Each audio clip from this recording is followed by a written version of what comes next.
오늘 아침 우리에게 주시는 하나님의 말씀은 잠언 23장 13절부터 26절의 말씀입니다. 아이를 훈계하지 아니하려고 하지 말라. 채찍으로 그를 때릴지라도 그가 죽지 아니하리라. 내가 그를 채찍으로 때리면 그의 영혼을 스올에서 구원하리라.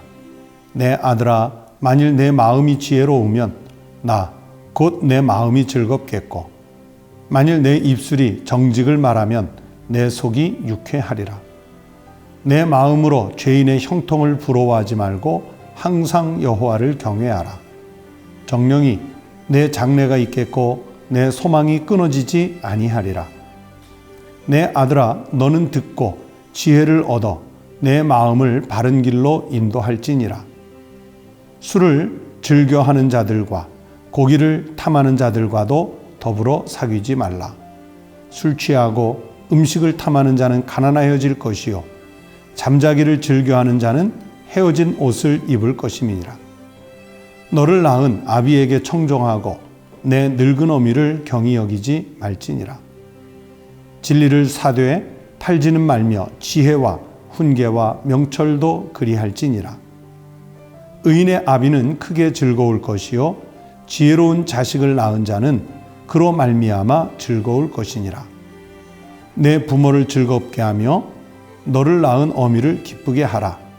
내 아들아, 내 마음을 내게 주며 내 눈으로 내 길을 즐거워할지어다. 오늘 아침 우리에게 주신 하나님의 말씀입니다. 오늘도 하나님께서 새 날을 주셨는데 주님과 동행하시는 복된 날이 되시기를 축복합니다. 오늘 읽은 이 13절부터 26절까지의 말씀을 통해서 하나는 부모의 입장에서 또 다른 하나는 자녀의 입장에서 오늘 하나님의 말씀을 나누어 보려고 합니다. 먼저 첫 번째는 13절부터 14절의 말씀을 중심으로 해서 아이를 교육하는 부모님과 또는 아이를 가르치시는 선생님들을 위해서 주시는 말씀을 먼저 살펴보려고 합니다. 여러분, 아이를 또는 자녀를 진정으로 사랑한다는 것이 무엇이겠습니까?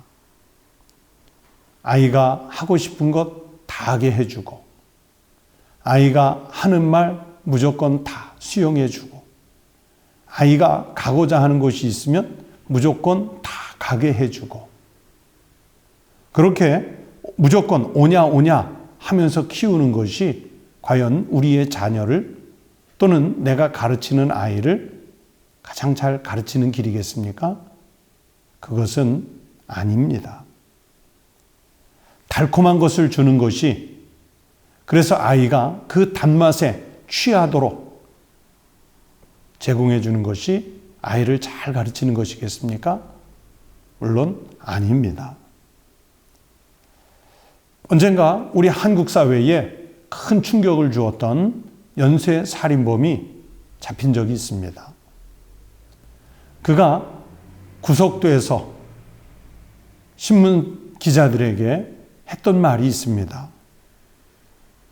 자기는 어머니가 원망스럽답니다. 왜냐하면 자기가 어려서 성장하는 동안 어머니는 한 번도 자기가 잘못한 것에 대해서 야단을 친다든지 매를 들었다든지 하신 적이 없었다는 겁니다. 부모가 그렇게 방치했기 때문에, 아니 더 나아가 무조건 오냐 했기 때문에 자기는 자기가 하는 일들이 다 옳은 줄로 알았고 그렇게 자기의 인격이 형성됐다. 그 이야기를 했던 적이 있습니다. 물론 흉악한 범죄자의 이야기이기 때문에 자기 변명처럼 들을 수 있는 이야기일 수도 있겠지만, 그러나 한편으로는 부모의 책임을 다시 한번 각성하게 하는 효과도 있었던 이야기입니다. 우리가 보면은요, 바른 부모 또는 바른 선생님은 아주 엄합니다. 엄격합니다. 잘못한 것에 대해서는 엄격하게 훈계를 하고 지나가야지요. 오늘 성경에서는 그것을 채찍으로 때리는 징계라고 말씀하면서 때려도 안 죽는다는 거예요.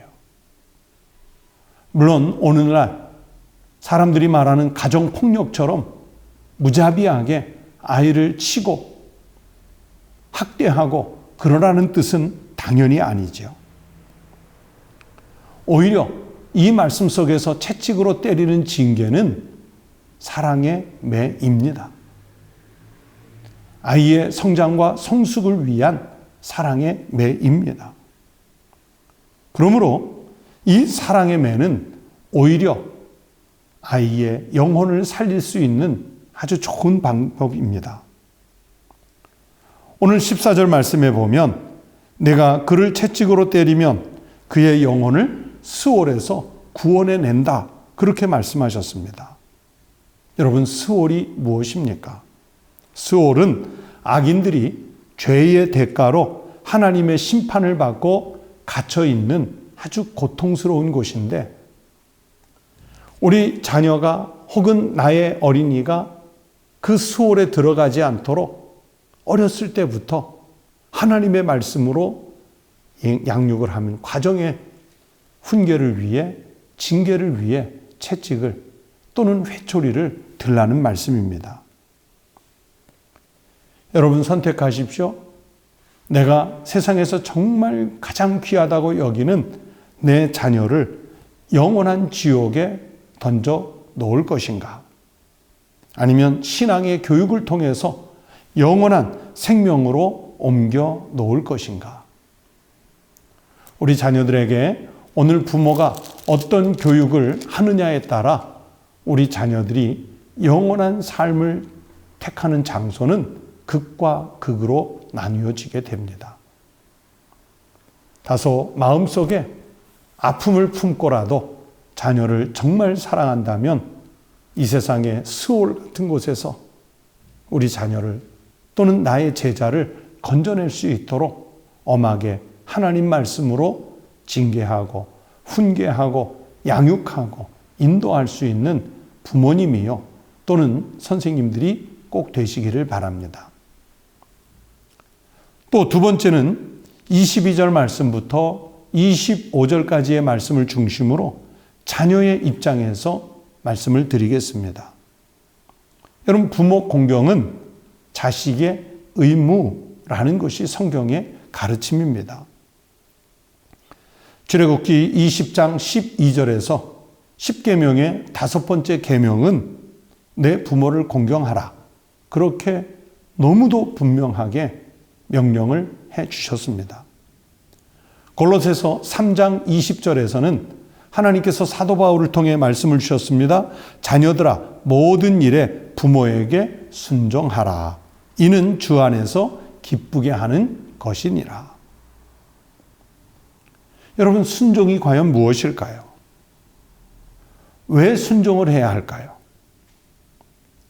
순종은 하나님의 말씀을 향한 복종, 따름을 의미하지요. 그런데 그 순종이 주는 유익이 무엇이냐면 첫 번째는 생명을 주시는 겁니다. 또 두 번째는 삶의 경험으로 자녀들이 의지하도록 보호해 주는 기능을 갖게 하는 것입니다. 왜 순종해야 되냐면 세 번째는 무조건적인 사랑을 주는 길이기 때문입니다. 성경은요, 하나님을 경외하는 것과 부모님을 경외하는 것을 별개로 놓지 않았습니다.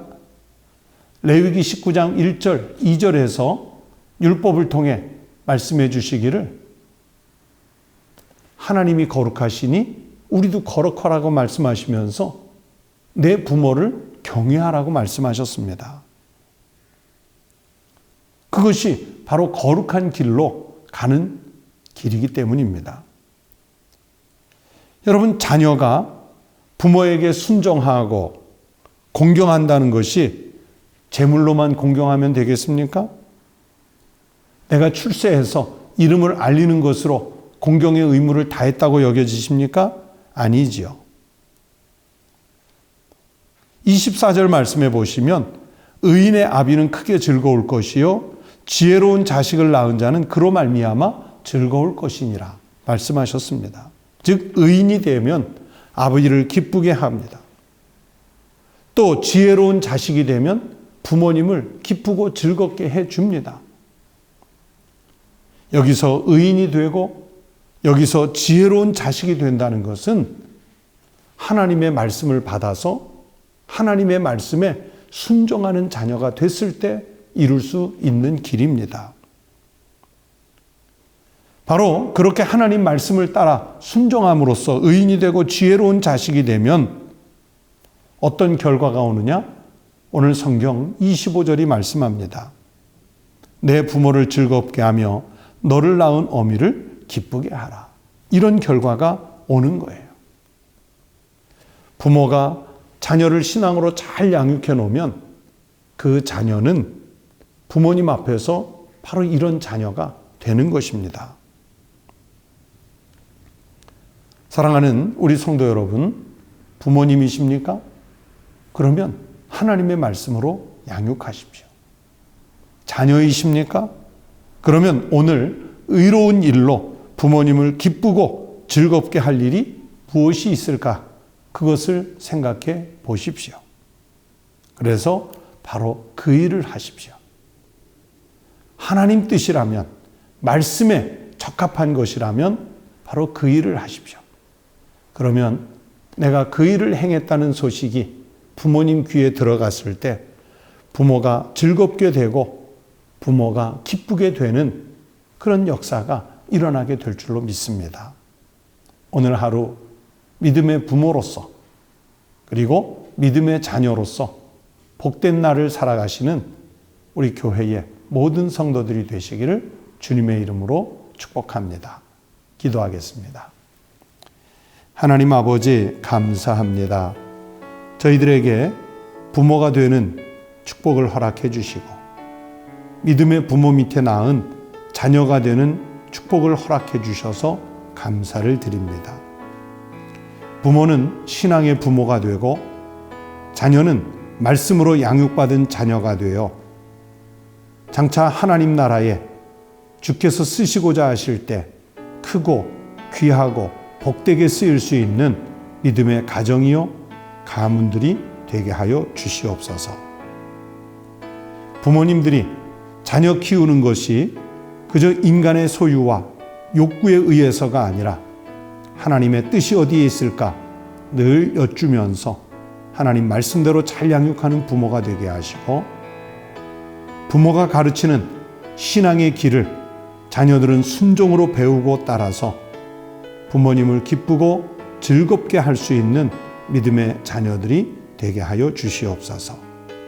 하나님 아버지, 우리 사랑하는 청북교회 모든 성도들의 가정에 복의 복을 더하셔서 믿음의 가정이요 신앙의 아름다운 명문 가문들이 될 수 있도록 축복하여 주시옵소서. 하나님, 가정의 달을 맞아 우리 대한민국의 모든 국민들의 가정이 불편과 불화와 갈등과 분노가 없어지게 하시고 하나님께서 에덴 동산의 아담과 하와를 통해 만드셨던 것과 같은 평화롭고 안전하고 복된 가정들이 많아질 수 있게 하여 주시옵소서. 특별히 신앙의 가정들에게서 더욱 그렇게 하여 주시옵소서. 하나님 아버지, 여전히 코로나19에서 회복하여 주시기를 기도하는 많은 국민들과 성도들의 기도를 들으시고 이 땅을 치유하여 주시고 회복하여 주시옵소서. 우리 주님 예수 그리스도의 이름으로 간절히 기도드리옵나이다. 아멘. 다 함께 기도하시겠습니다.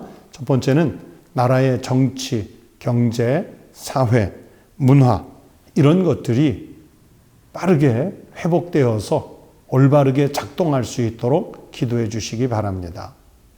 두 번째는 우리 사회의 이단과 음란한 세대가 이번 코로나19를 겪으며 많이 드러나게 됐는데 이런 것들이 근절되고 건강한 신앙, 건강한 사회, 건강한 국민, 건강한 국가가 될 수 있도록 기도해 주시기 바랍니다.